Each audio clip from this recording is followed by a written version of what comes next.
Je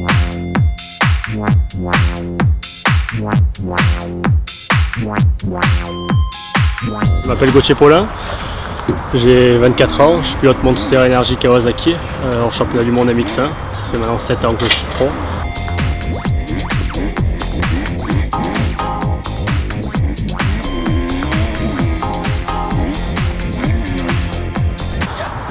J'ai mené le championnat du monde pendant 6 épreuves, je fais une fois 3e championnat du monde, des victoires de manche au motocross des nations, j'en ai eu plusieurs, j'ai une dizaine de victoires de Grand Prix, MX1, MX2 et voilà. Cette année je suis actuellement 3e au championnat du monde, mais un problème, j'ai gagné le premier Grand Prix au Qatar, qui était il y a 2 semaines maintenant. Et voilà, on a tous la passion du motocross. J'ai fait des tours de roue ici à l'époque où j'ai commencé par la Ligue de Provence, puisque je suis du sud-est aussi, plus proche je suis dans le Var. Et je venais faire des courses de ligue ici. Là on n'est pas sur la piste de motocross, on est sur une piste de supercross qui est relativement simple, plus pour les amateurs, mais voilà, ça nous fait un peu faire quelque chose de différent, puisque des tours de motocross on a fait déjà un paquet durant la préparation hivernale. Et là ça fait quelque chose de sympa. Arrosé, piste neuve, c'est juste ce qui nous plaît. Ouais, les sensations sont sympas et comme je me répète un petit peu, il n'est pas réellement technique, donc pour nous il pourrait être plus compliqué. Mais voilà, les sensations sont bonnes, il y a un beau triple, on a de bonnes sensations.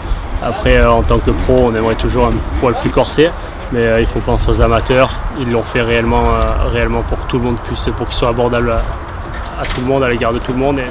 Et vraiment il y a plusieurs manières de faire les enchaînements, donc c'est ça qui est cool. On peut faire quand même des choses relativement techniques et d'autres plutôt simples. Donc non, il y a de bonnes sensations avec le soleil, piste arrosée, piste neuve, c'est juste ce qu'il faut.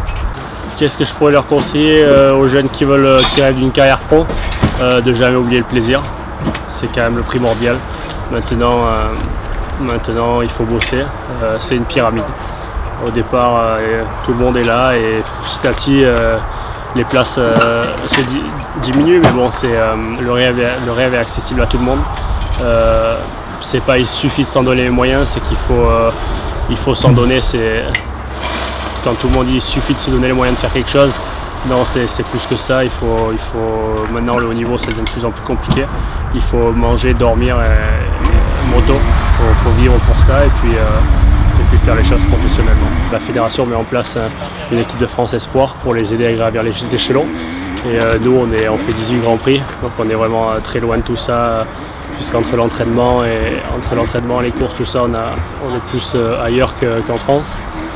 Mais il y a pas mal de jeunes en France quand même, on a la réputation de faire les choses bien, et puis il y a pas mal de jeunes qui veulent y arriver et qui gravissent les échelons. Il y a pas mal de pilotes vraiment techniques aussi, donc ça c'est positif. Dans certains pays, il y a plus de bourrins, tout ça, et là, comme on le dit chez nous, et là en France on a un réservoir de pilotes très techniques.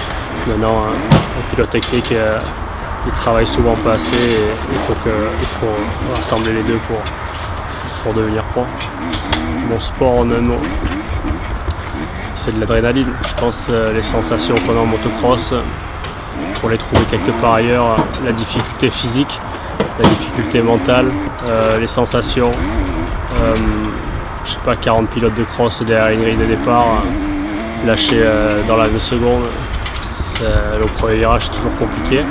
Et je pense sincèrement que pour aller trouver les sensations qu'on a en motocross, il y a d'autres sports, puisque je suis vraiment ouvert d'esprit et j'ai pas d'œillère, mais en motocross, je pense que les sensations elles sont réunies. Et je pense que c'est un des sports extrêmes les plus, je sais pas, qui procure le plus d'adrénaline sûrement. À la limite, quand on monte derrière quelqu'un, il peut y avoir une peur, mais quand on est nous derrière la moto, c'est à soi-même de savoir ce qu'on fait et d'avoir l'intelligence de savoir où sont nos limites et où sont nos limites techniques, parce que des limites, il n'y en a pas. Après, c'est uniquement de la technique, travailler physiquement et vraiment gravir toutes les étapes sans la blessure. Maintenant, sans la blessure et puis sans se faire peur ou sans... voilà, il y a pas mal de choses. C'est un sport mécanique, il y a tellement de choses qui rentrent en jeu, c'est des terrains de terre, la piste peut la piste évolue tour après tour. Il peut y avoir un caillou, il peut y avoir une ornière, il peut y avoir un trou, tout est vraiment, c'est tour après tour, il faut être concentré. Et voilà, quand on sait ce qu'on fait, toujours être à 99,9% et pas à 101%. Et normalement on arrive à bosser sur le long terme. Je vois qu'en tout cas dans le sud-est de la France, il y a pas mal de motoclubs qui se donnent du mal, pas mal de motoclubs qui investissent, pas mal de motoclubs qui se donnent les moyens, pas mal de bénévoles qui sont là. On a tendance à dire ouais, les bénévoles, maintenant tout le monde cherche l'argent, etc. Je suis pas tellement pour, c'est vraiment, j'en vois encore, je m'entraîne tous les jours. Et par les temps qui courent, avec l'écologie, tout ça, même nous, en tant que sportifs, en tant que sport mécanique, je veux dire, on fait attention à ça. Chaque personne qui va au travail, il va en voiture à 90% du temps. Donc nous voilà, on fait des tours de moto, il y a des nuisances sonores, mais les usines vraiment font attention à ça maintenant. Nous en tant que pilote de cross, à chaque fois que je viens rouler, par exemple que la piste est ouverte à 13 h, moi je commence à rouler le matin à 10 h pour pas qu'il y ait les amateurs en même temps. Les mecs ils me regardent rouler, ils me disent putain, la moto elle fait pas de bruit. On a vraiment des règles qui sont très strictes et on les établit aussi à l'entraînement pour qu'on puisse perdurer dans le temps avec le motocross. Et voilà, je souhaite que du bien au motoclub de Châteauneuf, mais tout ce qu'on sème on le récolte plus tard, donc je pense qu'ils vont avoir pas mal d'amateurs qui vont venir avoir de bonnes sensations et c'est juste ça, je pense, le fruit de tout ça, quoi. Quand tu as un amateur qui vient, un pro qui vient, qui roule et qui te dit c'est top, je me fais plaisir, je pense que ça donne le sourire à tout le monde. Puis après c'est la passion. Quelqu'un qui déballe une belle moto du camion, quelqu'un qui roule avec le sourire, quelqu'un qui a un beau style sur la piste, une bonne ambiance, un barbecue à midi et c'est parti.